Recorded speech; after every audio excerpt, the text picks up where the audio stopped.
ny fanan'Andriamanitra no mitondranao mankeo amina fakapanahy anankiray mba hafahana mandresy.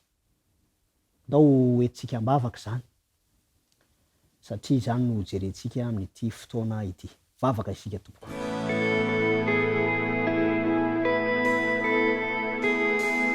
Saoranay ianao hatrany tompo ny fahafahanay mbola mirosy lalindalina kokoa amin'ny fakana lesona avy amin'ny teninao, taridalana avy amin'ny fananao masina, mangataka famelan-keloka izay, mangataka fahadiovam-po hanananay tokony amin'ny fitondranao mahagaga. Tsinona mivavaka amin'ny anaran'i Jesosy. Amen. Dia asaiko sady ianao amaky ao amin'ny Matthieu toko 4. Matthieu toko 4 ka ny andininy voalohany izay miresaka ny amin'ny fomba nitondran'ny fanamasina an Jesosy Kristy. Zao no voambara amin'ny anaran'i Jesosy. Ary Jesosy dia nentin'ny fanahy nankany anefitra mba halain'ny devoly fanahy. Manaitra ihany ny fanambarana satria everina fa eny amin'ny fiainantsika andavanandro dia efa nahazo ny taridalana isika manao hoe rehefa mahita fakapanahy dia andosio ary alaviro zany. Fa eto dia misy lalana anankiray manokana izay omentsika anarana ny amin'ny hoe fisedrana. Dia tsy mijanona eo amin'ny toetra ny mahafakapanahy azy ny fakapanahy. Ny fakapanahy mantsy dia ny devoly no atao hoe mamandrika amin'ny alalan'ny fakapanahy ka ny tanjony dia ny andavo. Andriamanitra kosa nefa tsy mba maka fanahy. Fa raha misy olona alaim-panahy aoka izy tsy eritreritra fa Andriamanitra no maka fanahy azy. Fa kosa mitondranao eo amin'ny fanamafisana ny finoana izy amin'ny alalan'ny fisedrana, mety hampiasa ny fakapanahy izy. Zavatra niseho tamin'ny tantara izay ambara makasika ny fanandraman'i Jesosy Kristy zany. Lalana zay mety handalovako sy handalovanao ihany koa zany.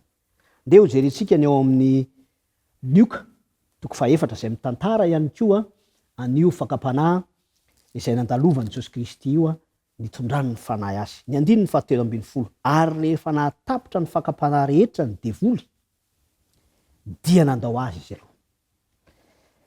Ny fantatsika dia izao ny alalan'io fanambaran'io fa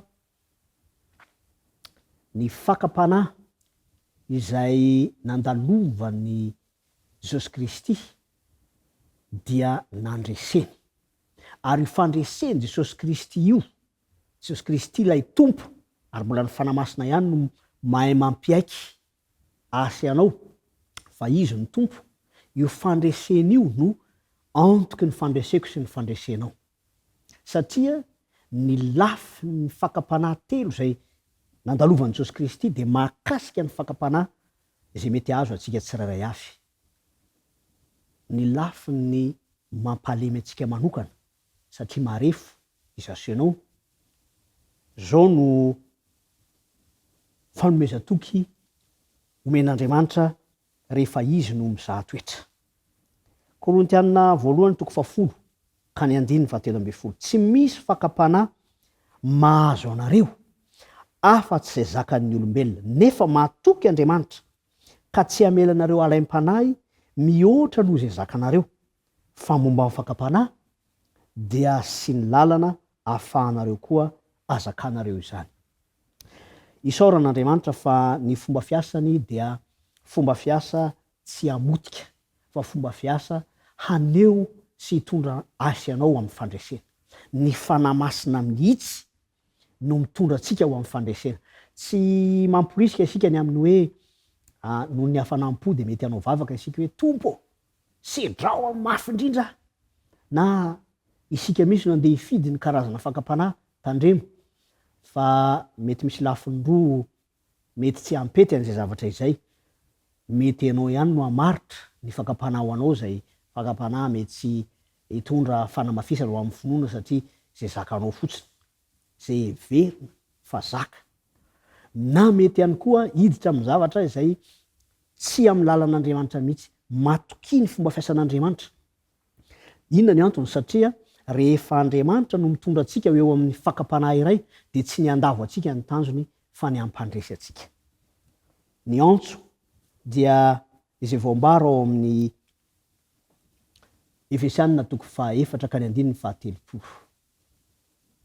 Mba tsy hampalahelo ny fanamasina izaso sy anao, io fanamasina io izay nanisiana tombo-kase.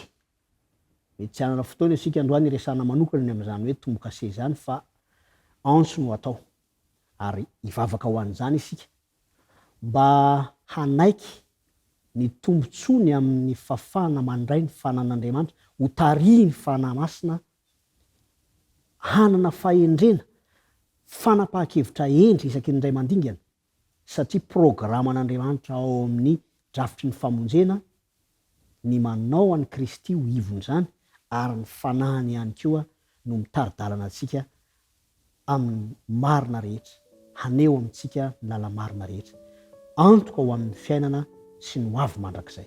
Andao hivavaka isika ary manasa anao mba hiombona amin'izany vavaka izany.